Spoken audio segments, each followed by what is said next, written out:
about business services. Before going to business services, so we have to discuss about what is good and what are services. So good ante oka vastuvu. So goods అనేవి మనకి ఒక physical object which can be seen. So మనం identify చేయగలిగేలాగా మనం చూసేలాగా ఉండే వాటిని goods అని అంటాము.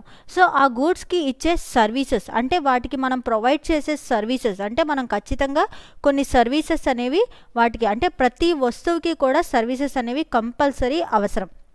So అలాగా ఇంటాంజిబుల్ అంటే ఈ సర్వీసెస్ అనేవి కనిపించవు.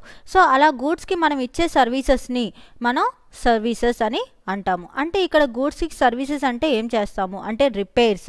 సో ఒక వస్తువుకి దాన్ని రిపేర్స్ని వాటిని రిపేర్ చేయడం, వాటికి ఏమైనా ప్రాబ్లం అయితే వాటన్నిటిని కూడా బాగు చేయడం, లేకపోతే కంపల్సరీ మంత్లీ ఒక రిపేర్ అనేది లేకపోతే సర్వీసింగ్ అనేది కంపల్సరీ వస్తువులకి చేయించడం చాలా ఇంపార్టెంట్ గూడ్స్కి.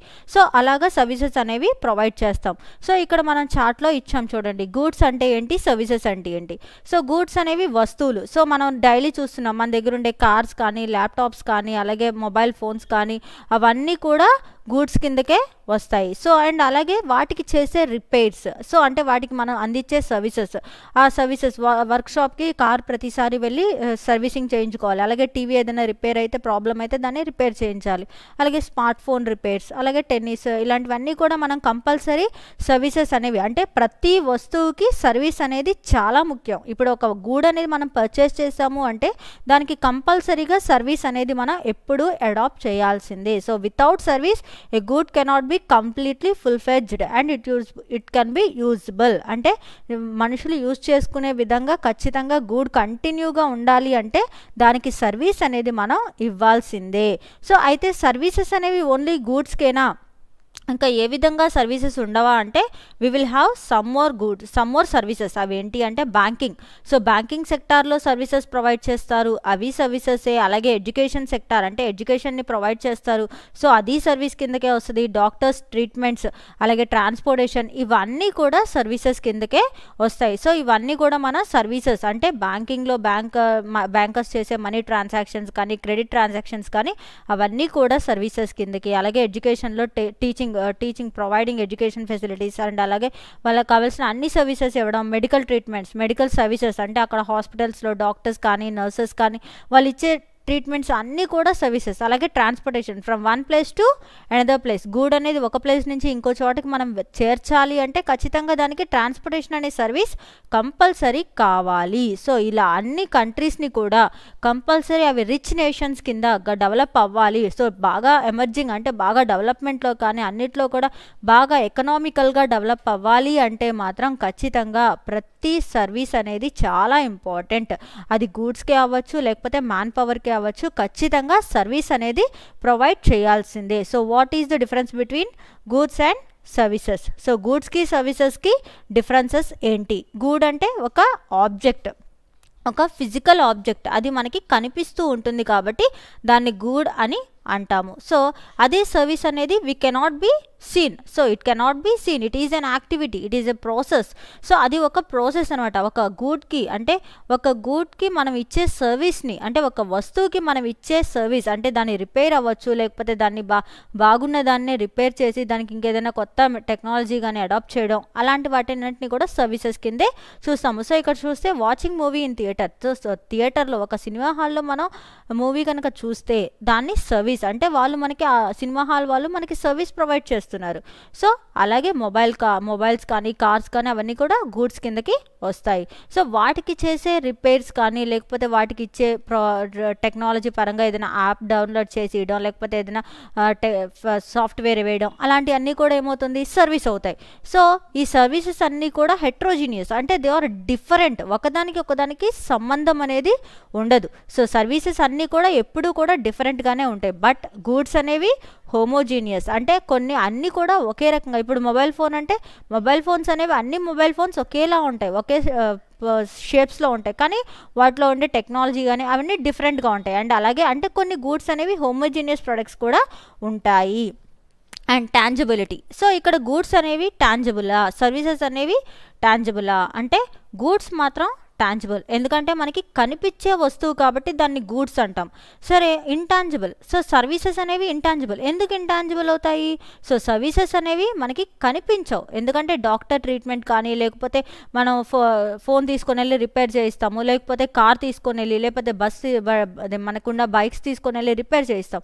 సో ఆ రిపేర్స్ అని మనకు కనిపిస్తాయా? వాళ్ళు ఏం చేశారు అంటే ఆ పార్ట్ అనేది కనిపిస్తుంది, కానీ వాళ్ళు వేసిన ఏదైనా కొత్త పార్ట్ వేస్తే కనిపిస్తుంది, కానీ మన బండినే ఏదైనా రిపేర్ చేయడం, ఏదైనా మళ్ళీ రీమోడల్ చేయడం, అవన్నీ మనకు కనిపిస్తాయా? జస్ట్ రిపేర్ చేసి ఇచ్చారు. మన పార్ట్స్ మొత్తం మన దగ్గరే ఉన్నాయి. మన మొబైల్ ఫోన్ మొత్తం మన దగ్గరే ఉంటుంది, మన బైక్ మొత్తం మన దగ్గరే ఉంటుంది. But they are changing some difference. అంటే ఆ ఇంటాంజిబుల్, ఆ సర్వీస్ అనేది మనకి కనిపించదు. బట్ ట్రీట్మెంట్ అంటే డాక్టర్ ఇచ్చే మెడిసిన్స్, సో ట్రీట్మెంట్ అనేది మనకి కనిపించదు, బట్ మెడిసిన్ అనేది we can see. So medicine వచ్చేసరికి ఇక్కడ గూడ్స్ అవుతాయి.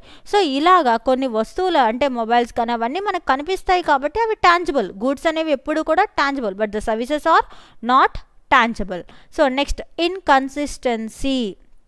అంటే ఇక్కడ ప్రొడక్ట్ అనేది ఎప్పటికప్పుడు కన్సిస్టెంట్గా ఉంటుందా లేదా, అంటే ఇక్కడ స్టాండర్డైజ్డ్గా, అంటే ఇక్కడ మన సర్వీసెస్ అనేవి చూసుకుంటే మొబైల్ అవ్వచ్చు, ఇంకా ఏదైనా కానీ వాటి సర్వీసెస్ అనేవి కస్టమర్ డిఫరెన్సెస్, అంటే కస్టమర్స్కి ప్రతి ఒక్క కస్టమర్కి వాళ్ళ డిఫరెన్సెస్ కానీ వాళ్ళ ఐడియాలజీస్ కానీ డిఫరెంట్గా ఉంటాయి. సో వాళ్ళ సర్వీసెస్ అంటే ఒకరికి ఏదో సాఫ్ట్వేర్ ప్రాబ్లం, ఒకరికి వాయిస్ ప్రాబ్లం, సో ఇలాంటి ప్రాబ్లమ్స్ అనేవి ప్రతి ఒక్కరికి అందరికీ సేమ్ ప్రాబ్లమ్స్ వస్తాయా? కస్టమర్స్కి రావు. సో కాబట్టి సర్వీస్ అనేది ప్రతి ఒక్కళ్ళకి సేమ్ ఉండదు, ఇన్కన్సిస్టెన్సీ డిఫరెంట్గా ఉంటుంది. అండ్ అలాగే స్టాండర్డైజ్ మొబైల్ గూడ్స్ అనేవి స్టాండర్డైజ్. ఇప్పుడు ఆ ప్రోడక్ట్ వాళ్ళకి ఇస్తున్నాము అంటే అది అంతే, ఇంకా వాళ్ళకి అదే ప్రోడక్ట్ ఇవ్వాలి. సో ఇంకా అలాగా గూడ్స్ అనేవి మాత్రం చేంజ్ అవ్వడం అనేది కుదరదు. సో అలాగా సర్వీసెస్ అనేవి గూడ్స్ అనేవి ఇన్కన్సిస్టెంట్గా ఉంటాయి. అండ్ ఇన్సెపరబిలిటీ, సో సపరేట్ చేయగలం. సో ఇక్కడ సపరేషన్ అనేది గూడ్స్కి సర్వీసెస్కి పాసిబుల్లా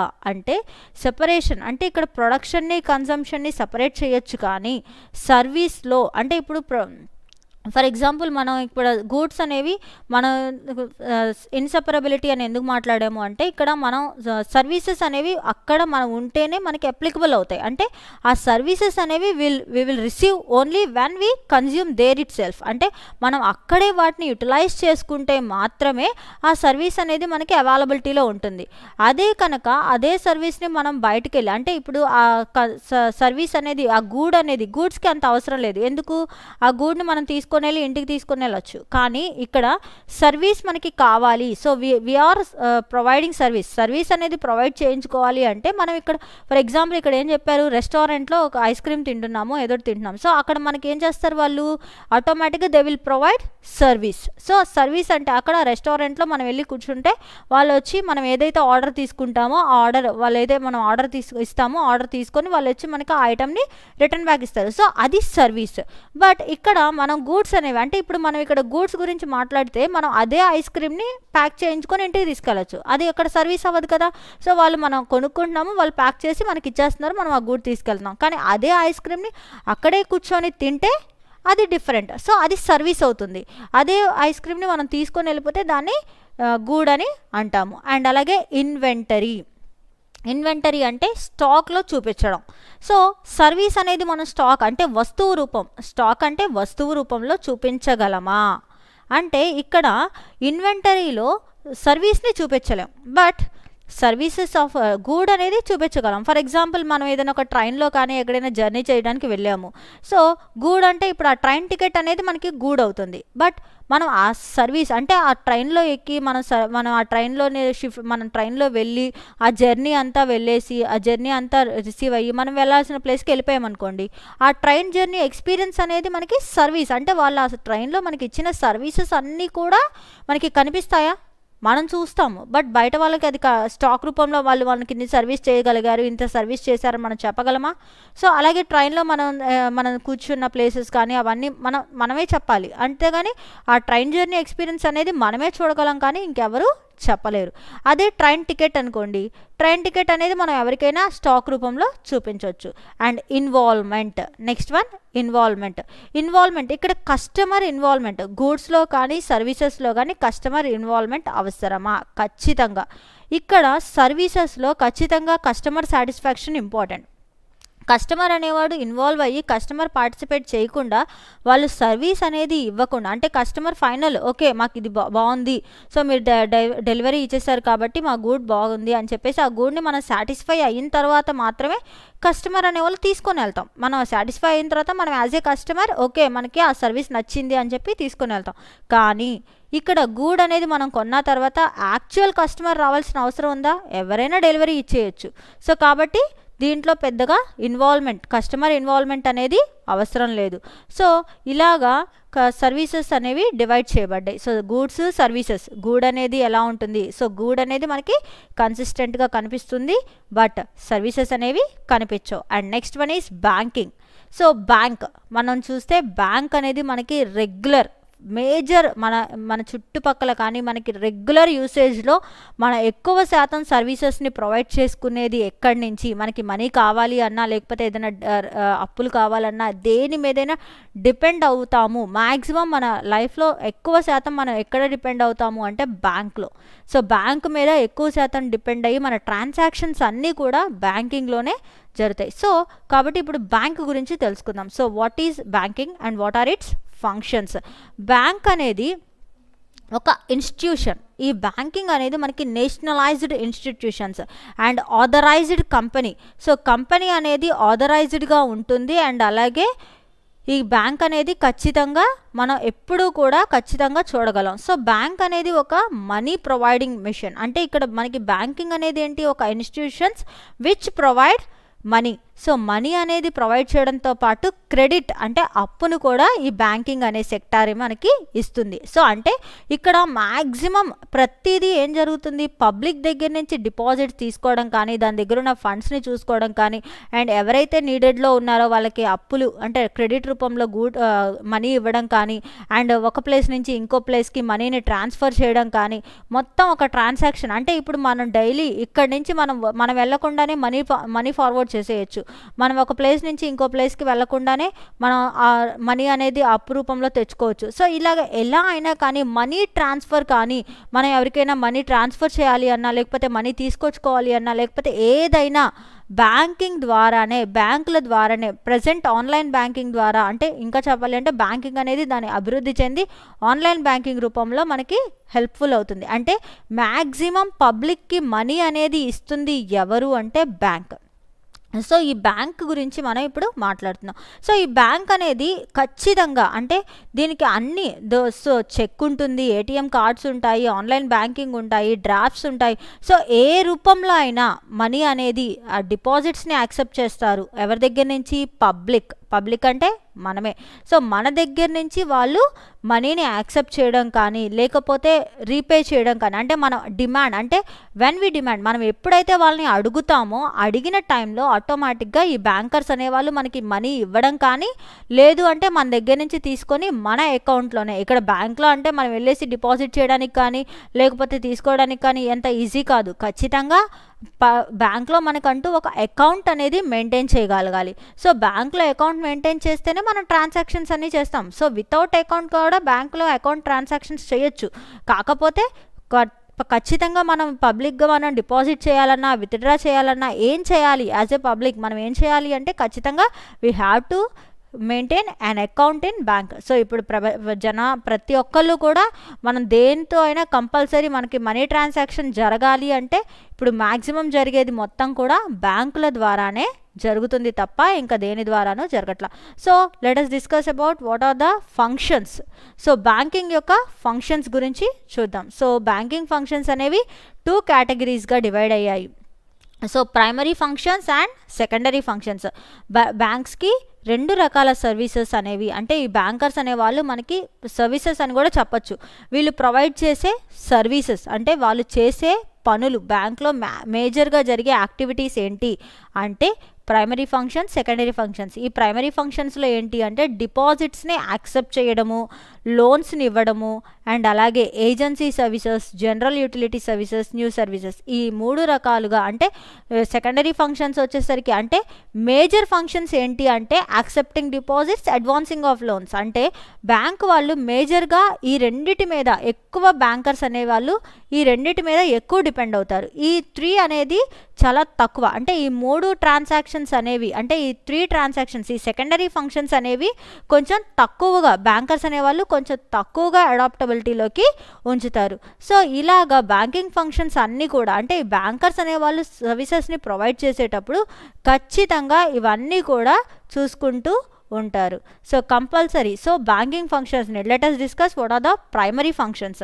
సో ప్రైమరీ ఫంక్షన్స్ వచ్చేసరికి ఫస్ట్ ప్రైమరీ ఫంక్షన్స్లో first one accepting deposits. So accepting deposits అంటే పబ్లిక్ దగ్గర నుంచి మనీని తీసుకోవడం. So here they are depositing money అంటే మనీ ఎవరు డిపాజిట్ చేస్తారు? ప్రజలే బ్యాంక్లో మనీ అనేది డిపాజిట్ చేస్తారు. సో ఆ మనీ డిపాజిటింగ్ అనేది ఎలా చేస్తారు, ఏ విధాలుగా చేస్తారు అంటే ఇక్కడ మ్యాక్సిమం ఫస్ట్ మేజర్ ఫంక్షనే అంటే బ్యాంకర్స్ అనేవాళ్ళు ఫస్ట్ ఎక్కువ శాతం మ్యాక్సిమం ఫంక్షనింగ్ ఎక్కువ శాతం ఎక్కడ ఉంటుంది అంటే డిపాజిట్స్ మీదే. అంటే యాక్సెప్టింగ్ డిపాజిట్స్ పబ్లిక్ దగ్గర నుంచి మనీని డిపాజిట్ చేసుకోవడంలోనే వీళ్ళు ఎక్కువ శాతం కాన్సన్ట్రేట్ చేస్తారు. దాంట్లో first one fixed deposit. So fixed deposit అంటే మనం ఒక మనీ అంటే ఒక ఫిక్స్డ్ అమౌంట్ ఆఫ్ మనీని తీసుకొని ఆ అమౌంట్ని మనం జాగ్రత్తగా అంటే కొన్ని ఇయర్స్ పాటు అంటే ఆ ఫిక్స్డ్ డిపాజిట్ అమౌంట్ అనేది కొన్ని ఇయర్స్ పాటు బ్యాంక్లో అలానే ఉంటుంది. సో అలా ఉన్న తర్వాత after completing it's maturity period కొంత పీరియడ్ అనేది అంటే మేబీ అది 1 year అవ్వచ్చు, లేకపోతే 2 years అవ్వచ్చు, 3 years అవ్వచ్చు. సో ఫిక్స్డ్ డిపాజిట్ అనే దానికి ఖచ్చితంగా ఒక టర్మ్ పీరియడ్ అనేది ఉంటుంది. అది 2 years 3 years అనేది బ్యాంకర్స్ చెప్తారు. అండ్ దానికి ఇంట్రెస్ట్ రేట్ కూడా ఒక ఫిక్స్డ్ పర్సెంటేజ్ అనేది మనం డిపాజిట్ చేసేటప్పుడే వీళ్ళు ఫిక్స్డ్ డిపాజిట్ని అమౌంట్ ఇంత ఫిక్స్డ్ డిపాజిట్కి ఇంత రేట్ ఆఫ్ ఇంట్రెస్ట్ ఉంటుంది అని ముందే చెప్తారు. అండ్ ఈ ఫిక్స్డ్ డిపాజిట్ని ఖచ్చితంగా మనం ఒక అమౌంట్ అంటే ఒక 20,000 30,000 వన్స్ మాత్రమే డిపాజిట్ చేయాలి. సో అలా డిపాజిట్ చేసుకున్న అమౌంట్ మళ్ళీ తీయడానికి వీలు ఉండదు. So we cannot withdraw it అంటే మనం దాన్ని విత్డ్రా అనేది చేసుకోలేము. సో అది ఎప్పుడు విత్డ్రా చేస్తాము, ఎప్పుడు మన మనీ మనకి రిటర్న్ బ్యాక్ వస్తుంది అలాంగ్ విత్ ఇంట్రెస్ట్ అంటే after completing is maturity period అంటే దాని మెచ్యూరిటీ పీరియడ్ అనేది కంప్లీట్ అయిన తర్వాత మాత్రమే దాని ఆ మనీ అనేది మనకి అలాంగ్ విత్ ఇంట్రెస్ట్తో సహా మనం ఎంత అయితే పెట్టామో ఆ అమౌంట్ మొత్తం కూడా మనకి రిటర్న్ బ్యాక్ అనేది వస్తుంది. సో ఫిక్స్డ్ డిపాజిట్ అనేది సెక్యూర్డ్ అమౌంట్, ఇది ఖచ్చితంగా కూడా సెక్యూర్గా ఉంటుంది. అండ్ అలాగే మనం ఎప్పుడు కావాలి అంటే అప్పుడు తీసుకోవడానికి వీల్లేదు అంటిల్ ఇట్స్ కంప్లీషన్. అది కంప్లీట్ అయిన తర్వాత మాత్రమే మనం తీసుకోగలము. And next one current deposit account. ఈ కరెంట్ డిపాజిట్ అకౌంట్ వచ్చేసరికి current deposit accounts maximum accounts ఈ కరెంట్ డిపాజిట్ అకౌంట్ అంటే బిజినెస్ హోల్డర్స్కి ఇస్తారు. ఎవరైతే బిజినెస్ చేస్తారో బిజినెస్ ట్రాన్సాక్షన్స్ ఎవరైతే చేస్తారో వాళ్ళకి మాత్రమే ఈ కరెంట్ డిపాజిట్ అకౌంట్స్ ఇస్తారు. దీనికి ఎలాంటి ఇంట్రెస్ట్ అనేది ఉండదు, వడ్డీ కానీ లేకపోతే ఇంకా ఏది అంటే మంత్లీ ఇంట్రెస్ట్ లేకపోతే డైలీ ఇంట్రెస్ట్ వాళ్ళు ఇక్కడ ట్రాన్సాక్షన్స్ అనేవి కూడా నో లిమిటేషన్. అంటే ఇక్కడ మనం విత్డ్రాల్ కానీ మనం బ్యాంక్లో చూసుకుంటే ఇన్ని అమౌంట్సే విత్డ్రా చేయాలి, ఇంత అమౌంటే పెట్టుకోవాలి అని కొంత లిమిటేషన్ ఉంటుంది. సో కానీ ఈ కరెంట్ డిపాజిట్ అకౌంట్స్కి ఎటువంటి అంటే మనీ అనేది ఎప్పుడైనా వేయచ్చు, ఎప్పుడైనా తీయచ్చు. సో ఇక్కడ వీళ్ళకి పెద్దగా ఏ ప్రాబ్లమ్స్ అనేవి ఉండవన్నమాట. సో ఇక్కడ మ్యాక్సిమం ఈ కరెంట్ అకౌంట్స్ ఎవరికి ఇస్తారు అంటే బిజినెస్ పీపుల్. ఎందుకంటే వాళ్ళకి ట్రాన్సాక్షన్స్ అనేవి హెవీగా ఉంటాయి, డైలీ ఇన్ని లిమిటేషన్ అనేది కుదరదనమాట. సో అందుకనే వాళ్ళు మ్యాక్సిమం ఈ కరెంట్ డిపాజిట్స్ని బ్యాంకర్స్ అనేవాళ్ళు ఎక్కువగా తీసుకోవడం జరుగుతుంది. ఈ కరెంట్ డిపాజిట్ అకౌంట్ తీసుకోవడం వల్ల బెనిఫిట్ ఏంటి అంటే ట్రాన్సాక్షన్స్ అంటే మనీ ట్రాన్సాక్షన్స్ అనేవి ఎక్కువగా చేసుకుంటారు. ఎన్ని రోజులు ఎప్పుడు కావాలంటే అప్పుడు మనీ ట్రాన్సాక్షన్స్ వాటికంటే డైలీ ఇంత అమౌంటే తీయాలి. సో మామూలు మనం చూసుకుంటే 40,000 20,000 లిమిటేషన్స్ ఉంటాయి. సో కానీ ఇక్కడ ఈ కరెంట్ డిపాజిట్ అకౌంట్కి ఎలాంటి లిమిటేషన్ ఉండదు. ఎన్ని ట్రాన్స్ఫర్స్ అయినా చేసుకోవచ్చు, ఎన్ని విత్డ్రాల్స్ అయినా చేసుకోవచ్చు, లేకపోతే ఎంత అమౌంట్ అయినా డిపాజిట్ చేసుకోవచ్చు, నో లిమిటేషన్. సో లిమిటేషన్ అనేది ఇక్కడ ఉండదన్నమాట. సో అలాగా బిజినెస్ పర్సన్స్ మాత్రమే దీని మీద తీసుకుంటారు. దీనికి మ్యాక్సిమం చెప్పాలి అంటే ఈ కరెంట్ డిపాజిట్ అకౌంట్స్ అనే వాటికి ఇంట్రెస్ట్ ఉండదు. సో నో ఇంట్రెస్ట్ పేయబుల్ అంటే ఇంట్రెస్ట్ అనేది మనకి పే చేయరు. ఫిక్స్డ్ డిపాజిట్స్కి ఇంట్రెస్ట్ పే చేస్తున్నట్టు ఈ కరెంట్ డిపాజిట్ అకౌంట్స్కి ఒకవేళ అమౌంట్ అలానే బ్యాంక్లో ఉంది అంటే ఇంట్రెస్ట్ అనేది రిటర్న్ బ్యాక్ రాదు. సో ఈ కరెంట్ డిపాజిట్ అకౌంట్స్కి ఇంట్రెస్ట్ అనేది రాదు, కానీ ఎన్ని ట్రాన్సాక్షన్స్ అయినా చేసుకోవచ్చు, నో లిమిటేషన్, ఎలాంటి లిమిటేషన్ అనేది ఈ కరెంట్ అకౌంట్స్కి ఉండదన్నమాట. Next one next one saving deposit account. ఈ సేవింగ్ డిపాజిట్ అకౌంట్ వచ్చేసరికి సేవింగ్ డిపాజిట్ అకౌంట్ అంటే ఎవ్రీ బ్యాంకర్, అంటే మన ప్రతి ఒక్క banker, every normal human being కూడా ఈ బ్యాంక్ అంటే మనం బ్యాంక్లో ఒక అకౌంట్ చేసుకున్నాము, ఒక అకౌంట్ క్రియేట్ చేసుకున్నాము అంటే ఖచ్చితంగా మనకి బ్యాంకర్స్ వాళ్ళు ఇచ్చే అకౌంట్ ఏంటి అంటే సేవింగ్స్ బ్యాంక్ అకౌంట్. సో ఈ సేవింగ్స్ బ్యాంక్ అకౌంట్ అంటే ఏంటి, మనం ఎప్పుడు మనీ ప్రొవైడ్ మనీ డిపాజిట్ చేసుకుంటాం, కానీ దీనికంటూ చెక్ బుక్ ఇస్తారు, ఏటీఎం కార్డ్ ఇస్తారు, ఆన్లైన్ ఫండ్ ట్రాన్స్ఫర్స్ అన్నీ ఉంటాయి. But with a limited transactions, కొన్నిటికి లిమిటెడ్ ట్రాన్సాక్షన్స్ అనేవి ఈ సేవింగ్ అకౌంట్స్ అనే వాటికి ఉంటుంది. సో లిమిటెడ్ ట్రాన్సాక్షన్స్ మాత్రమే చేయాలి అండ్ లిమిటెడ్ చెక్ బుక్ కానీ ఏదైనా కానీ లిమిటెడ్గానే ఉంటుంది తప్ప. అండ్ అలాగే వీళ్ళు ఎప్పుడూ కూడా అకౌంట్లో మనీ అనేది మెయింటైన్ చేయాల్సి ఉంటుంది. సో ఎలా పడితే అలాగ మనీ తీసేయడం కానీ లేకపోతే అకౌంట్లో మనీ మెయింటైన్ చేయకపోవడం ఇలాంటివన్నీ కుదరదనమాట. ఇప్పుడు ప్రతి ఒక్క హోల్డర్కి, అంటే ఇప్పుడు బ్యాంక్లో ప్రతి ఒక్కరికి అకౌంట్ ఉంది, మనందరికీ బ్యాంక్లో అకౌంట్ ఉంది అంటే అది ఖచ్చితంగా ఏం అకౌంట్ అయి ఉంటుంది అంటే saving bank account. Saving bank అకౌంట్స్కి అన్ని ఫెసిలిటీస్ని ప్రొవైడ్ చేస్తారు బట్ విత్ సమ్ రిస్ట్రిక్షన్స్, అంటే ప్రతి దానికి లిమిటేషన్స్ అనేవి ఖచ్చితంగా ఈ సేవింగ్ బ్యాంక్ అకౌంట్స్కి ఉంటాయి. సో ఆ లిమిటేషన్స్ దాటకుండా రోజులో ఇంత అమౌంట్, ఫర్ ఎగ్జాంపుల్ 40,000 అయితే ఆ 40,000 తీసుకోవాలి, లేకపోతే 20,000. సో బ్యాంకర్ ఎంత లిమిటేషన్ ఇస్తే అంతే తీయాలి. సో ఏటీఎం ట్రాన్సాక్షన్స్ అనేవి ఇన్నే ఉంటాయి. సో ఆ ఏటీఎంకి ఇంత ట్రాన్సాక్షన్స్ అంటే ఆ ట్రాన్సాక్షన్సే ఉంటాయి. చెక్ బుక్కి ఇంత లిమిటేషన్ మాత్రమే ఉంటుంది. కొన్ని బ్యాంకర్స్ అయితే చెక్ బుక్స్కి కూడా ఆ లిమిటేషన్ అమౌంట్స్ అనేవి పెట్టడం జరుగుతుంది. సో అలాగా కంపల్సరీగా వీళ్ళు చెక్ బుక్ లిమిటేషన్స్ కానీ అవన్నీ కూడా మ్యాక్సిమం చూసుకుంటారనమాట. సో అవన్నీ కూడా ఎప్పటికప్పుడు మెయింటైన్ అవుతూ ఉంటుంది సేవింగ్ బ్యాంక్ అకౌంట్లో. అయితే ఈ సేవింగ్ అకౌంట్స్కి ఖచ్చితంగా కొంత ఇంట్రెస్ట్ కూడా ఉంటుంది. అయితే సేవింగ్ బ్యాంక్ అకౌంట్లో మనం కనుక అమౌంట్ని ఎక్కువ రోజులు పెట్టాము, సో కొన్ని రోజులు మనం అమౌంట్ని దాచిపెట్టాము అంటే మనకి ఇంట్రెస్ట్, అంటే ఫిక్స్డ్ డిపాజిట్ అకౌంట్ అంత ఇంట్రెస్ట్ అయితే రాదు, కానీ కొంత అమౌంట్ ఆఫ్ ఇంట్రెస్ట్ అనేది, అంటే మనం అకౌంట్లో మనీ మెయింటైన్ చేస్తున్నాం కాబట్టి ఖచ్చితంగా ఆ అమౌంట్ తగ్గట్టు అమౌంట్ అనేది మనకి రావడం జరుగుతుంది. సో అలాగా సేవింగ్ డిపాజిట్ అకౌంట్స్ అనేవి ఖచ్చితంగా మనం ప్రతి ఒక్కరికి బ్యాంక్ అకౌంట్ ఉంది అంటే అది ఖచ్చితంగా ఏ అకౌంట్ అయి ఉంటుంది, సేవింగ్ బ్యాంక్ అకౌంట్. సో దీనికంటూ లిమిటేషన్స్ అవన్నీ యాజ్ యూజువల్గా ఉంటాయి. అండ్ మెయింటెనెన్స్ ఆఫ్ అకౌంట్, అంటే అకౌంట్లో ఖచ్చితంగా ఎప్పుడూ కూడా క్యాష్ అనేది కొంత లిమిటేషన్, ఫర్ ఎగ్జాంపుల్ ఇప్పుడైతే 2,000 3,000 పెట్టారు, ఆ 2,000 వరకు కూడా ఖచ్చితంగా బ్యాంక్లో ఉంచాల్సిందే. చెక్ బుక్ ఉన్నా ఏది ఉన్నా కానీ మనం ఇవన్నీ ఆన్లైన్ ట్రాన్స్ఫర్స్ ఏం చేస్తున్నా కానీ బ్యాంక్లో కొంత అమౌంట్, సేవింగ్ డిపాజిట్ అంటేనే కొంత అమౌంట్ సేవింగ్లో ఉండాలి.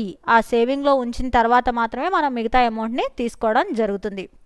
And next one recurring deposit account. ఈ రికరింగ్ డిపాజిట్ అకౌంట్ వచ్చేసరికి ఏంటి అంటే మనం ఈ ఆర్డీ అకౌంట్ అంటాము. సో ఈ ఆర్డీ అకౌంట్ అనేది ఏంటి అంటే మనం ఒక 1 year పాటు కొంత అమౌంట్ అనేది రెగ్యులర్గా వేసుకుంటూ ఉంటాం. మేబీ అది ఒక 1 month అవ్వచ్చు, 2 months అవ్వచ్చు, 1 year అవ్వచ్చు, లేకపోతే ఒక 7 months అవ్వచ్చు. సో అలాగా ఆ రికరింగ్ డిపాజిట్ అకౌంట్ అనేది కంపల్సరీగా మనం స్లోగా, అంటే మంత్లీ కొంత పీరియడ్ ఆఫ్ అమౌంట్ అనేది వేసుకుంటూ వెళ్తాం. సో అలా వేసుకుంటూ వెళ్ళినప్పుడు ఖచ్చితంగా అది ఒక 1 year అయ్యేసరికి ఆ అమౌంట్ అంతా ఫిక్స్ అవుతుంది. సో ఫర్ ఎగ్జాంపుల్ మనం ఒక 1 year తీసుకున్నాము, సో రికరింగ్ డిపాజిట్ 1 year తీసుకున్నాము. ఈ 1 yearలో ఏం చేస్తాము, మంత్లీ ఒక 1,000 రూపీస్, ఒక 100 రూపీస్ అలాగా మంత్లీ అమౌంట్ అనేది వేసుకుంటూ వెళ్తాం. సో అలా వేసుకుంటూ వెళ్ళినప్పుడు ఖచ్చితంగా ఏం చేస్తాము, ఆ 1 yearలో 12,000 అయింది. సో ఈ 12,000 అనేది మనం తీయాల్సిన అవసరం లేదు. సో ఈ 12,000 అమౌంట్ అనేది ఏమవుతుంది, కొన్ని రోజులు అంటే 12,000 అయ్యింది. సో ఈ రికరింగ్ డిపాజిట్కి ఏమవుతుంది అంటే 12,000 కొన్ని రోజులు అయిన తర్వాత, అంటే మ్యాక్సిమం మనం ఈ రికరింగ్ డిపాజిట్కి ఒక 3 years పెట్టుకున్నాం. సో 3 years అంటే ఫస్ట్ 1 year మనం ఎంత పే చేసాము, 12,000 రూపీస్ పే చేసుకున్నాం. సో ఈ 12,000 1 yearలో ప్రతి మంత్ 1,000 చొప్పున పే చేసుకుంటూ వెళ్ళాం. సో అలా పే చేసుకుంటూ వెళ్ళిన తర్వాత 3 years కంప్లీట్ అయినప్పుడు అలాంగ్ విత్ ఇంట్రెస్ట్, అంటే ఈ 12,000కి కొంత ఇంట్రెస్ట్ అనేది యాడ్ అయ్యి, అంటే 12,000 ప్లస్ ఇంట్రెస్ట్ ఆ ఇంట్రెస్ట్ యాడ్ అయ్యి మనకి ఆ థర్డ్ ఇయర్లో ఈ రికరింగ్ డిపాజిట్ అమౌంట్ అనేది ఇవ్వడం జరుగుతుంది. అయితే ఈ రికరింగ్ డిపాజిట్ అమౌంట్ కూడా యాజ్ పర్ ఫిక్స్డ్ డిపాజిట్కి ఎలా అయితే రూల్స్ ఉంటాయో, ఫిక్స్డ్ డిపాజిట్కి ఎలా అయితే ఇంట్రెస్ట్ రేట్ ఉంటుందో, అలాగే రికరింగ్ డిపాజిట్కి కూడా ఇంట్రెస్ట్ రేట్ అనేది ఉంటుంది. ఆ ఇంట్రెస్ట్ రేట్ ప్రకారమే మనం ఇంట్రెస్ట్ అనేది చూసుకోవాలి. అలా ఇంట్రెస్ట్ రేట్ చూసుకొని దాని ప్రకారంగా మాత్రమే, అంటే ఆ రకంగా మనం ఇంట్రెస్ట్ అనేది క్రియేట్ చేసుకొని అలా మనం అమౌంట్ అనేది విత్డ్రా చేసుకుంటాం. బట్ ఈ రికరింగ్ డిపాజిట్ అంటే మనం ఆల్రెడీ చూసాం కదా, ఈ ఫోరిట్లో ఈ డిపాజిట్ అకౌంట్స్లో ఖచ్చితంగా ఫిక్స్డ్ డిపాజిట్ అనేది ఫిక్స్డ్గా ఉంటుంది. అంటే వన్స్ మనం ఒకేసారి అమౌంట్ వేస్తాము కానీ టైం పీరియడ్ అయిన తర్వాత తీస్తాం. కరెంట్ డిపాజిట్ అంటే బిజినెస్ హోల్డర్స్ మెయింటైన్ చేసేది ఏం చేస్తారు, వాళ్ళు కంపల్సరీ బిజినెస్ ట్రాన్సాక్షన్స్ కోసమే ఈ అకౌంట్ని మెయింటైన్ చేయాలి. విత్డ్రాల్స్కి కానీ డిపాజిట్స్కి కానీ పెద్ద ప్రాబ్లం ఉండదు.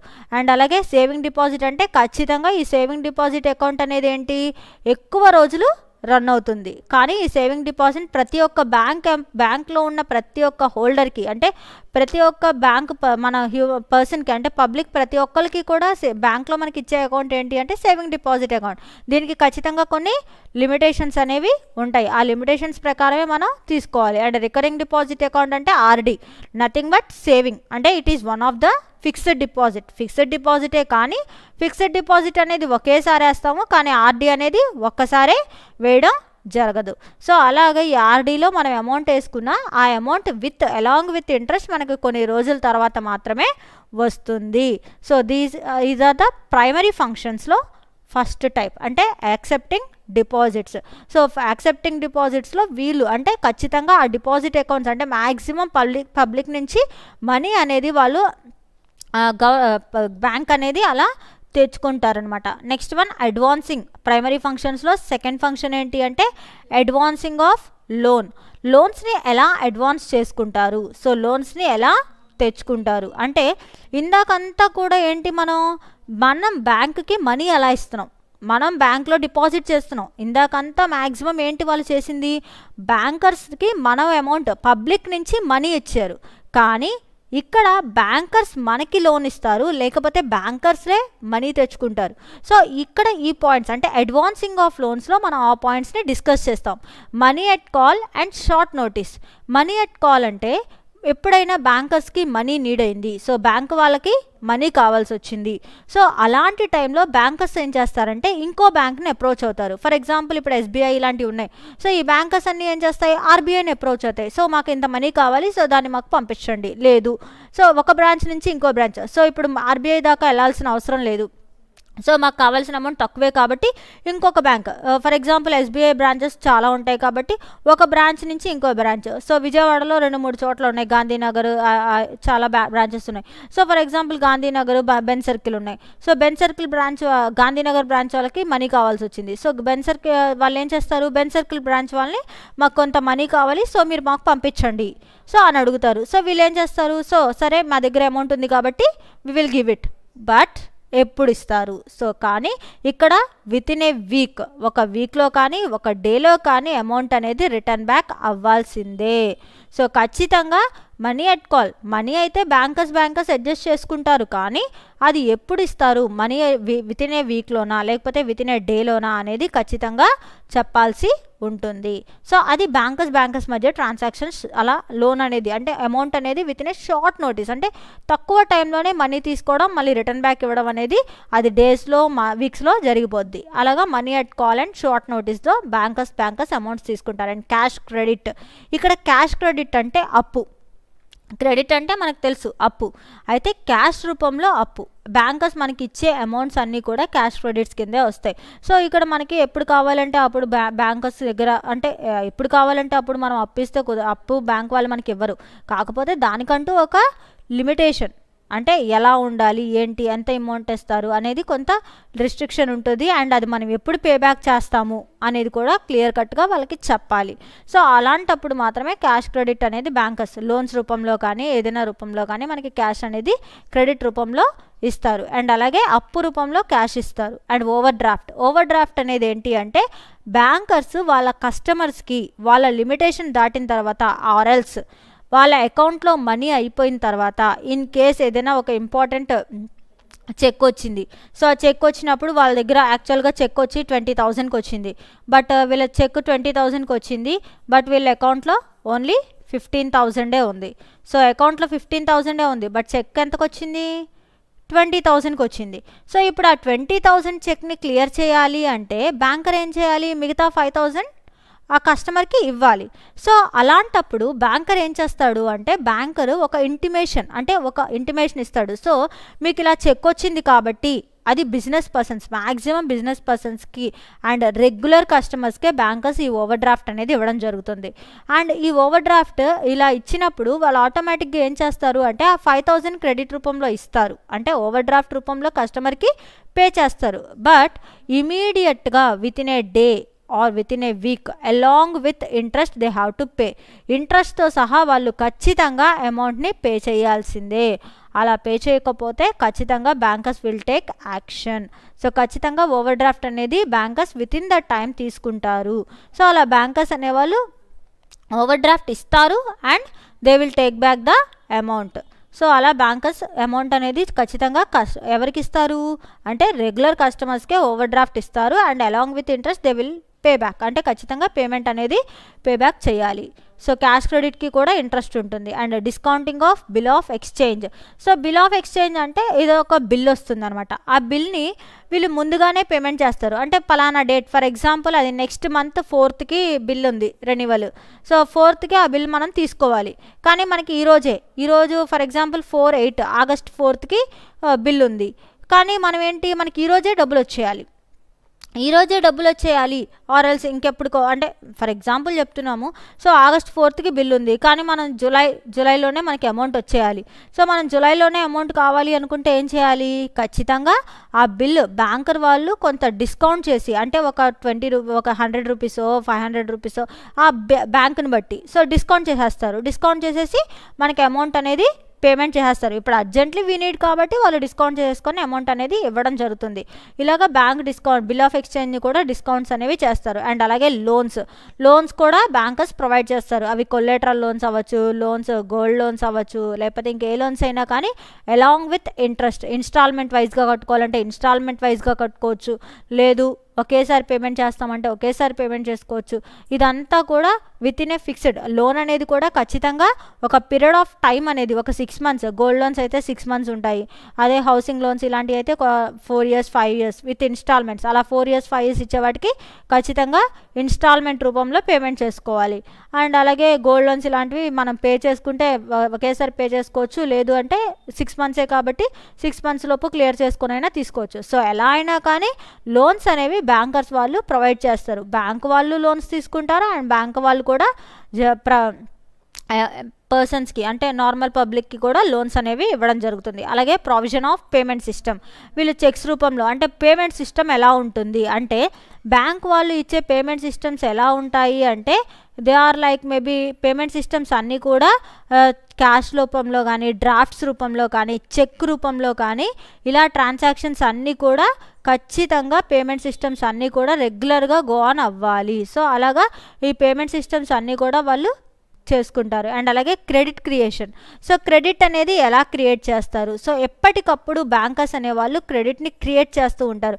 అంటే అప్పులు క్రియేట్ చేయడం కానీ, లేకపోతే అప్పులు ఇవ్వడం కానీ, ఇవన్నీ కూడా కంపల్సరీగా బ్యాంకర్స్ అనేవాళ్ళు ఎప్పటికప్పుడు వాళ్ళ ట్రాన్సాక్షన్స్ కానీ, వాళ్ళకి కావాల్సిన అమౌంట్స్ని కానీ క్రియేట్ చేసుకోవడం, లేకపోతే క్రెడిట్ని వీళ్ళ దగ్గరే పెట్టేసుకోవడం, ఇలా అప్పు అనేది వేరే వాళ్ళకి ఇవ్వడం, లేకపోతే వేరే వాళ్ళ దగ్గర నుంచి తీసుకొని రావడం, ఇలాంటివన్నీ కూడా బ్యాంకర్సే మెయింటైన్ చేస్తూ ఉంటారు. These are the primary functions. అంటే బ్యాంక్ వాళ్ళు ఎక్కువ శాతం చేసే ఫంక్షన్స్. అంటే బ్యాంక్ వాళ్ళు మేజర్గా చేసే ఫంక్షన్స్ ఏంటి అంటే డిపాజిట్స్, పబ్లిక్ దగ్గర నుంచి మనీ తీసుకోవడం అండ్ పబ్లిక్కి లోన్స్ రూపంలో మనీని ఇవ్వడం.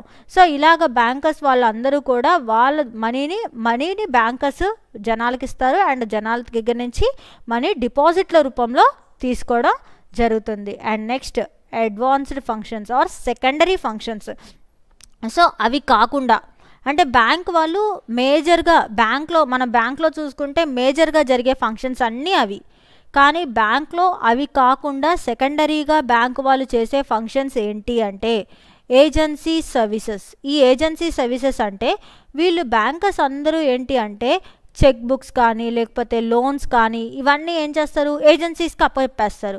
సో ఏజెన్సీస్ వాళ్ళు ఏం చేస్తారు, లోన్స్ బయటకు వెళ్ళేసి లోన్స్ని తేవడం, లేకపోతే చెక్ బుక్స్ ప్రొవైడ్ చేయడం, అకౌంట్స్ కలెక్ట్ చేసుకురావడం, అంటే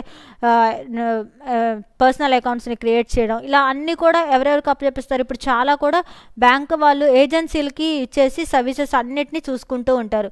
సో అలా సర్వీసెస్ అన్నీ కూడా ఏమవుతాయి అంటే ఎక్కడెక్కడి నుంచో బ్యాంకర్స్ వాళ్ళకి కావాల్సిన సర్వీసెస్ అన్నిటినీ కూడా ప్రొవైడ్ చేసుకుంటూ ఉంటారు. సో అలాగా బ్యాంకర్స్ అన్ని ఏజెన్సీ సర్వీసెస్ అంటే ఖచ్చితంగా వీళ్ళు ఏజెన్సీ సర్వీసెస్ని ప్రొవైడ్ చేయాల్సిందే. సో మ్యాక్సిమం ఈ ఏజెన్సీ సర్వీసెస్ అన్నీ కూడా వేరే వేరే సెక్టార్స్కి అంటే బ్యాంకర్స్కి సంబంధించిన వేరే వేరే సెక్టార్స్కి ఇవ్వబడి ఉంటాయి. బట్ అలా ఇచ్చినప్పటికీ కూడా అవి సెక్యూర్డ్గా అంటే ఏజెన్సీస్ రన్ చేస్తున్నప్పటికీ అవి చాలా సెక్యూర్డ్గా ఏజెన్సీస్ అన్నీ కూడా రన్ చేస్తూ ఉంటాయి. ఫర్ ఎగ్జాంపుల్ మనం ఏటీఎంస్ అవి చూసుకుంటే ఏటీఎంలో మనీ పెట్టడం ఇలాంటివన్నీ కూడా వేరే వేరే వాళ్ళు ఏజెన్సీస్ వచ్చేసి మనీ డిపాజిట్ చేయడం అలా చేస్తూ ఉంటారు. But they are strict. అది కొన్ని బ్యాంక్ కాకుండా వేరే వేరే ఏరియాస్లో పెట్టినప్పుడు మనీ ఎవరు వేస్తారు అంటే ఏజెన్సీ వాళ్ళు వేస్తారు. సో అలా వాళ్ళు వేసినప్పుడు వాళ్ళ సర్వీసెస్ అన్నీ కూడా చాలా జాగ్రత్తగా, సో అలాగే బ్యాంక్ వాళ్ళు కాకుండా వేరే వాళ్ళు చేసినట్టు కూడా ఉండదనమాట. సో ఈ ఏజెన్సీ సర్వీసెస్ కూడా బ్యాంక్ వాళ్ళు చేసే one of the another functions. కాకపోతే బ్యాంక్ పీపుల్ కాకుండా ఏజెన్సీ పీపుల్ అనే వాళ్ళు చేస్తారు. అండ్ అలాగే జనరల్ యూటిలిటీ సర్వీసెస్. ఈ జనరల్ యూటిలిటీ సర్వీసెస్కి వచ్చేసరికి అంటే బ్యాంక్ కస్టమర్స్ ఎవరైతే ఉన్నారో వాళ్ళందరికీ అంటే క్రెడిట్ వర్తీనెస్ అంటే వేరే చోట్ల అంటే for example trade import exports చేస్తున్నారు. సో ఇంపోర్ట్ ఎక్స్పోర్ట్ చేసేటప్పుడు వాళ్ళెవరో మనకి తెలీదు, మనమెవరో వాళ్ళకి తెలీదు. సో అలా తెలియనప్పుడు వాళ్ళ మీద మనకి నమ్మకం, మన మీద వాళ్ళ నమ్మకం అంటే ఈ బ్యాంకర్ అనేవారు బ్యాంకర్ సర్టిఫికేట్ అనేది ఇస్తాడు. సో దాన్ని క్రెడిట్ వర్తీనెస్ అని అంటాం. సో ఆ క్రెడిట్ వర్తీనెస్ అనేది ఎవరిస్తారు అంటే బ్యాంకరే ఇంపోర్ట్ ఎక్స్పోర్ట్ జరిగేటప్పుడు ఖచ్చితంగా వీళ్ళకి ఇవ్వడం జరుగుతుంది. సో అలా ఇచ్చేసిన తర్వాత ఖచ్చితంగా ఈ జనరల్ యూటిలిటీ సర్వీసెస్ అంటే ఈ సర్వీసెస్ అన్నిటినీ అది క్రెడిట్ వర్తీనెస్ బ్యాంకర్స్ కస్టమర్స్కి ఇచ్చే మేజర్ సర్వీస్లో క్రెడిట్ వర్తీనెస్ అంటే ఏంటి, ఇంపోర్ట్ ఎక్స్పోర్ట్ చేసేటప్పుడు ఒకళ్ళు తెలియదు కాబట్టి సో వీఆర్ ఎష్యూర్డ్ అంటే ఆ పర్సన్కి మేము హామీ. ఫర్ ఎగ్జాంపుల్ అమెరికా వాళ్ళు ఉన్నారు, అమెరికా వాళ్ళకి మనం ఇండియా వాళ్ళం. సో అమెరికా వాళ్ళకి మనం తెలుసా, so we don't know them, we don't know them, they don't know us.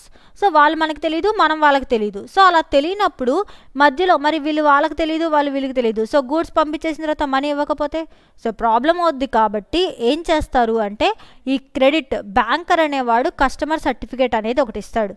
So ఆ సర్టిఫికేట్ ఇచ్చినప్పుడు ఆ క్రెడిట్ వర్తీనెస్ సర్టిఫికేట్ ఇచ్చి ఆ సర్టిఫికేట్ ద్వారా వీళ్ళు ట్రాన్స్పోర్టేషన్ అనేది చేస్తారు. సో అలా చేసినప్పుడు ఆటోమేటిక్గా మనీ పేమెంట్ అనేది ఎవరు కలెక్ట్ చేస్తారు అంటే బ్యాంకరే కలెక్ట్ చేస్తాడు.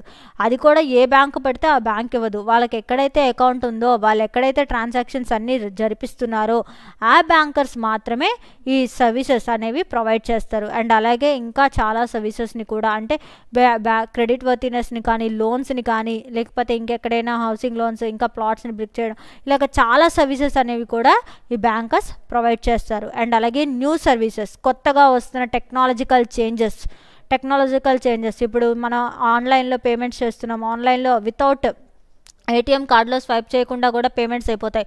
ఏటీఎం కార్డులో మనీ పెట్టి ఏటీఎం దగ్గరికి వెళ్ళాల్సిన అవసరం లేకుండా మనకి యూఎంఐడి ద్వారా అకౌంట్లో అమౌంట్లు అనేవి వచ్చేస్తున్నాయి. సో ఇలాగ మనం ఎక్కడికి వెళ్ళాల్సిన అవసరం లేదు, ఆన్లైన్లో మనీ ట్రాన్స్ఫర్ చేసేయచ్చు, ఆన్లైన్ నుంచి మనీ తీసుకొచ్చేయచ్చు.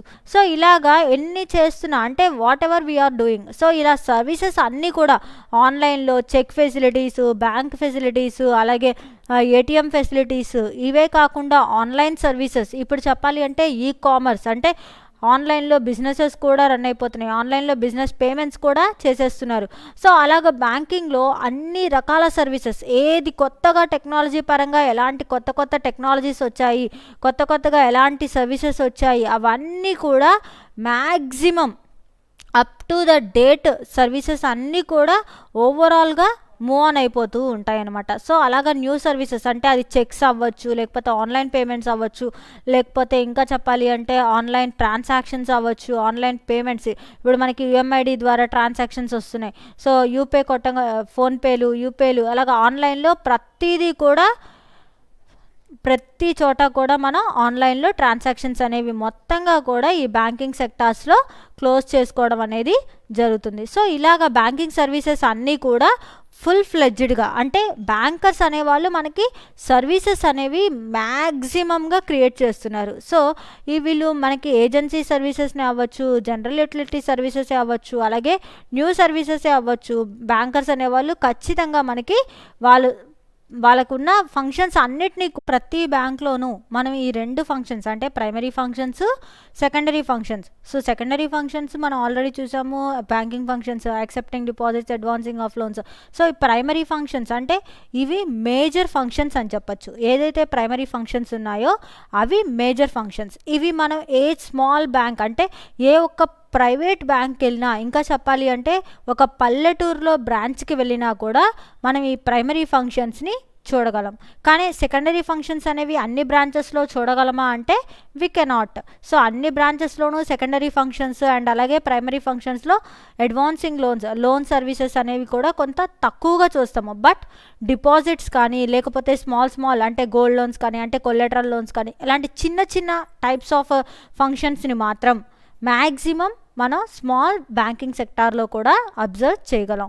సో ఇలా బ్యాంకింగ్ సెక్టార్స్ అన్నీ కూడా ప్రతి ఒక్క బ్యాంక్లోనూ ఈ ప్రైమరీ ఫంక్షన్స్, సెకండరీ ఫంక్షన్స్ అనేవి maximum they are going on. So ప్రతి ఒక్క బ్యాంక్లోనూ ఈ డిపాజిట్స్ కానీ లేకపోతే లోన్స్ కానీ అన్ని చోట్ల మనం ఐడెంటిఫై చేసుకొని బ్యాంకర్స్ అనేవాళ్ళు ఖచ్చితంగా అంటే మన డిపాజిట్స్ అంటే మనీ జనాల దగ్గర నుంచి తీసుకోవడం, అంటే మనుషుల దగ్గర నుంచి, పబ్లిక్ దగ్గర నుంచి మనీని తీసుకొని ఆ మనీని వాళ్ళకి కావాల్సిన, అంటే అవి ఫిక్స్డ్ డిపాజిట్స్ అవ్వచ్చు, లేకపోతే రికరింగ్ డిపాజిట్స్ అవ్వచ్చు, లేకపోతే సేవింగ్ అవ్వచ్చు, ఏదైనా కానీ ఈ ప్రైమరీ ఫంక్షన్స్ అనేవి మాత్రం ఖచ్చితంగా మనం ప్రతి ఒక్క బ్యాంకింగ్ సెక్టార్లో, అంటే బ్యాంక్ అనేది ఒక చిన్న యూనిట్ అయినప్పటికీ మనం అలాంటి అన్నిట్లో కూడా ప్రతి ఒక్క బ్యాంక్ సెక్టార్లో కూడా మనం ఈ ప్రైమరీ ఫంక్షన్స్ని క్లియర్ కట్గా అబ్జర్వ్ చేయగలం. అయితే లోన్స్, ఇక్కడ అన్ని బ్యాంక్స్ అన్ని రకాల లోన్స్ని ప్రొవైడ్ చేయగలవా అంటే నాట్ ఎట్ ఆల్. సో కాబట్టి కొన్ని డిపాజిట్ అంటే కొన్ని బ్యాంక్స్లో మనం డిపాజిట్స్తో పాటు కొన్ని చిన్న లోన్స్ అంటే మార్టగేజ్ లోన్స్, అంటే స్మాల్ లోన్స్ అంటే గోల్డ్ లోన్స్ కానీ లేకపోతే వెహికల్ లోన్స్ కానీ, ఇలాంటి కొన్ని ప్రిస్క్రైబ్డ్ లోన్స్ మాత్రమే వాళ్ళు ఇవ్వడం జరుగుతుంది. పర్సనల్ లోన్స్ ఇలాంటి కొన్ని చిన్న వాటి మాత్రమే ఇస్తారు. అంతేకాని పెద్ద లోన్స్కి వెళ్ళాలి, లేకపోతే కన్స్ట్రక్షన్స్కి కానీ లేకపోతే ఇంకా ఏదైనా పెద్ద వాటికి మనం వెళ్ళాలి అంటే మాత్రం ఖచ్చితంగా వాటికంటూ స్పెషలైజ్డ్ బ్యాంక్స్ అనేవి ఉంటాయి. కానీ మనం ఎక్కువ శాతం బ్యాంక్స్లో చూసేది ఈ accepting deposits and small loans. ప్రతి ఒక్క బ్రాంచ్ అది ఎక్కడ ఎంత మూలనున్నా కానీ ఆ లోన్స్ అది మాత్రం మనం ఐడెంటిఫై చేయగలం. బట్ కన్స్ట్రక్షన్స్ కానీ లేకపోతే ఇంకేదైనా పెద్ద వాటికి వెళ్ళాలి అంటే, పెద్ద బిజినెస్ లోన్స్ తీసుకోవాలి అన్నా, కన్స్ట్రక్షన్ లోన్స్ తీసుకోవాలి అన్నా, హౌసింగ్ లోన్స్ తీసుకోవాలి అన్నా, వాట్ ఎవర్ లోన్ అంటే కొంచెం హెవీ ప్లెడ్జ్డ్గా లోన్స్కి వెళ్ళాలి అంటే మాత్రం వాటికంటూ ఒక డిఫరెంట్ సెక్టార్స్ ఉంటాయి, వాటికంటూ ఒక డిఫరెంట్ బ్యాంకింగ్ అనేది బ్యాంకులు అనేవి ఉంటాయి. వాటిని అప్రోచ్ అయితే మాత్రమే మనకి ఆ లోన్స్ అనేవి ప్రొవైడ్ చేయడం జరుగుతుంది. అయితే అది కూడా ప్రైమరీ ఫంక్షన్లో ఒక పార్టే అయినప్పటికీ వాటికి ఒక సెపరేషన్ అనేది మనం ఇక్కడ లోన్స్ రూపంలోనే చూస్తాము. And next agency services. So ఈ ప్రైమరీ ఫంక్షన్స్ అనేవి మనకి అన్ని చోట్ల కనిపిస్తున్నప్పటికీ, అన్నీ మనం చేస్తున్నప్పటికీ ఈ ప్రైమరీ ఫంక్షన్స్ అన్నీ కూడా క్లబ్డ్ విత్ సెకండరీ ఫంక్షన్స్తో క్లబ్ అయితే మాత్రమే, అంటే ఖచ్చితంగా ఏజెన్సీస్ అంటే ఒక బ్యాంక్ ఎక్కడెక్కడైతే ఏటీఎంస్ పెట్టుకున్నా లేకపోతే ఎక్కడెక్కడ ఒక ఆర్గనైజేషన్స్ని రన్ చేస్తున్నా ఖచ్చితంగా వాటికి ఏజెన్సీస్ అనేవి కావాల్సిందే. ఏజెన్సీస్ లేకపోతే వాళ్ళ అకౌంట్ హోల్డర్స్కి సర్వీసెస్ అనేవి క్లియర్ కట్గా చేయలేరు. సో ఇప్పుడు మనం చూస్తే ఆన్లైన్ సర్వీసెస్ కానీ ఇలాంటి చాలా ఆన్లైన్ బ్యాంకింగ్, ఆన్లైన్లో ట్రాన్సాక్షన్స్, లేకపోతే యూపీఐ ట్రాన్స్ఫర్స్ ఇలా చాలా వచ్చేసినాయి.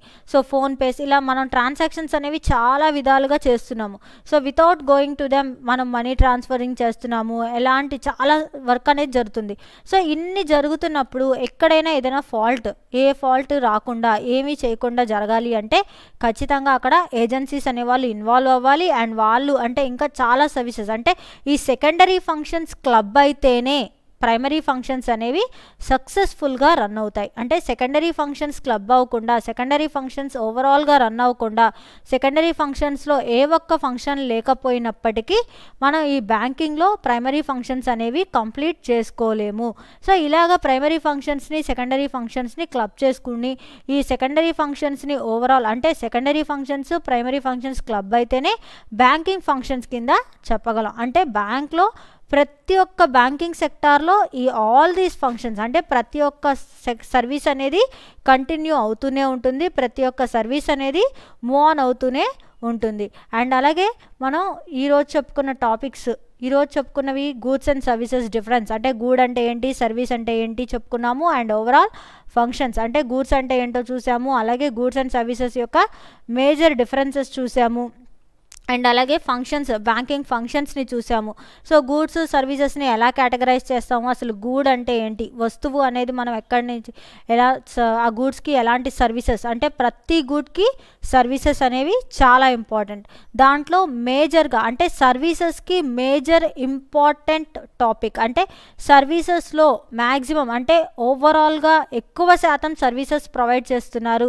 ఎవరైనా సర్వీసెస్ ఎక్కువ శాతం మనకి అంటే ఎడ్యుకేషన్స్ ఇవన్నీ ఉన్నాయి, బట్ మనకి ప్రతి ఒక్క హ్యూమన్ బీయింగ్, ప్రతి ఒక్క కామన్ పబ్లిక్ అనేవాళ్ళు మేజర్గా డిపెండ్ అయ్యేది. అండ్ అలాగే కన్జ్యూమర్స్ అంటే ఇంకా చెప్పాలి అంటే బ్యాంకింగ్ సెక్టార్ అనేది ప్రతి ఒక్కరికి ఇంపోర్ట్ ఎక్స్పోర్ట్స్లోనే కావచ్చు, లేకపోతే నార్మల్ పబ్లిక్ కావచ్చు, లేకపోతే ఎవరైనా బిజినెస్ చేసేవాళ్ళు పర్సన్స్ అయితే వాళ్ళకి అవ్వచ్చు, లేకపోతే ఇంటర్నేషనల్ వైడ్ ఎట్లా తిరిగినా కానీ ఖచ్చితంగా బ్యాంక్ అనేది చాలా ఇంపార్టెంట్ పాత్ర అనేది పోషిస్తుంది. వితౌట్ బ్యాంక్ అంటే బ్యాంక్ అనేది లేకుండా మ్యాక్సిమం చాలా ట్రాన్సాక్షన్స్ అంటే మ్యాక్సిమం ఒక హ్యూమన్ బీయింగ్ అనేవాళ్ళు వాళ్ళ ట్రాన్సాక్షన్స్ అనేవి రన్ చేయాలి, మనీతో ట్రాన్సాక్షన్స్ రన్ చేయాలి అంటే అది బ్యాంకుతో లింకప్ అవ్వకుండా మాత్రం జరగడం చాలా కష్టం. సో ప్రతి ఒక్క బ్యాంకు కూడా అంటే అంటే మేజర్గా ఎక్కువ శాతం సర్వీసెస్ ఓవరాల్గా మనం చూసుకుంటే ఎక్కువ శాతం సర్వీసెస్ అనేవి ఎక్కడి నుంచి వస్తున్నాయి, ఎక్కడ మనం ఎక్కువగా సర్వీసెస్ ఇస్తున్నాము అంటే